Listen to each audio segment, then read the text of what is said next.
Independence, ये पहला 600 में से 600 है जो एसआर ने रचा है। पूरे इंडिया में किसी स्कूल ने 600 में से 600 10th में कभी नहीं दिया 1947 के बाद। This is the first time after independence that we are getting 600 और 610, और ये सिर्फ पावर ऑफ माइंड की वजह से है। पावर ऑफ माइंड मैं आपको बताना चाहती हूँ, मैं सभी बच्चों को संदेश देना चाहती हूँ कि हमारा सबकॉन्शियस माइंड इतना पावरफुल है कि अगर हम कुछ ठान लें तो वो हम कर देते हैं। मैंने अपने टीचर्स को बोला कि मुझे 600 में से 600 चाहिए, उन्होंने कहा आज तक नहीं आया। मैंने कहा कोई बात नहीं, हम लाए और हमने करा।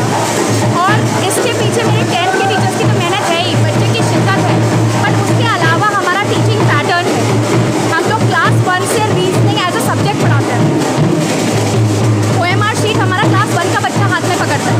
हम लोग क्लास 1 से ही पर्सनालिटी डेवलपमेंट क्लासेस कराते हैं, जिसमें हम डिबेट, एक्सटेम्पोरेट, ग्रुप डिस्कशन, कॉम्प्रिहेंशंस कराते हैं। क्लास 1 से ही हम लोग 0 पीरियड कराते हैं, which is the most important period of the day.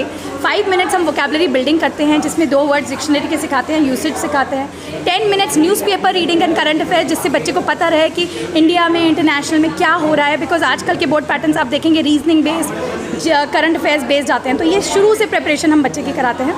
उसके अलावा वैल्यू एजुकेशन बहुत इंपॉर्टेंट फैक्टर है, जो 30 मिनट्स बच्चा वैल्यूज़ पे वो करता है।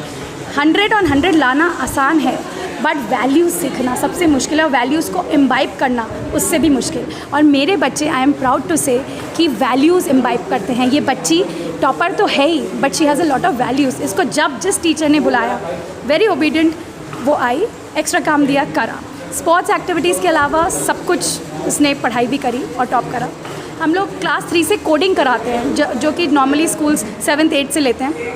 हम लोग specialise language training system follow करते हैं, जिसमें हमारे 3 टीचर्स हिंदी के और 3 टीचर्स इंग्लिश के एक ही क्लास में जाते हैं। हमारे यहाँ फ्रेंच और संस्कृत भी है, बट फ्रेंच और संस्कृत के अलावा 3 टीचर्स इंग्लिश के और 3 टीचर्स हिंदी के एक ही क्लास में जाते हैं पढ़ाने। एक लिटरेचर पढ़ाते हैं, एक लैंग्वेज पढ़ाते हैं और एक क्रिएटिव राइटिंग। तो इंडिया में कोई स्कूल नहीं है जो creative writing as a subject पढ़ा रहा है, और इसका आपसे ज़्यादा कौन महत्व समझ सकता है। और मेरे यहाँ तो creative writing, Hindi creative writing Pankaj Mishra sir पढ़ाते हैं। वो जर्नलिस्ट, खुद जर्नलिस्ट हैं, 16 साल अमर उजाला हिंदुस्तान में रहे हैं sub editor. So we have professionals teaching the subjects. And उसके अलावा हम लोग क्लास 8 से कितने मार्क्स आए हैं गार्गी आपके?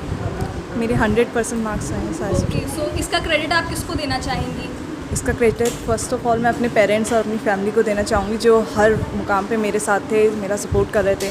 फिर मैं MD ma'am, principal sir, director sir और अपने सारे टीचर्स को भी इसका क्रेडिट देना चाहूँगी, बिकॉज उनके बिना, उनकी मेहनत के बिना ये सब पॉसिबल नहीं था। ओके, सो अब क्या एम है आपका लाइफ का? क्या बनना चाहती हैं आप? आगे जाके मैं सिविल सर्विसेज ज्वाइन करना चाहती हूँ।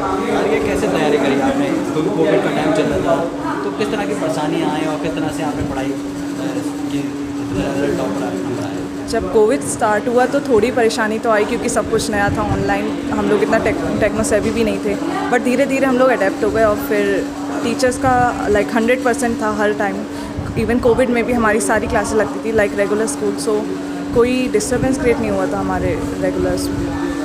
आने वाले छात्रों को क्या संदेश देना चाहेंगे कि किस तरह से पढ़ाई करेंगे ताकि टॉप बने आप फर्स्ट?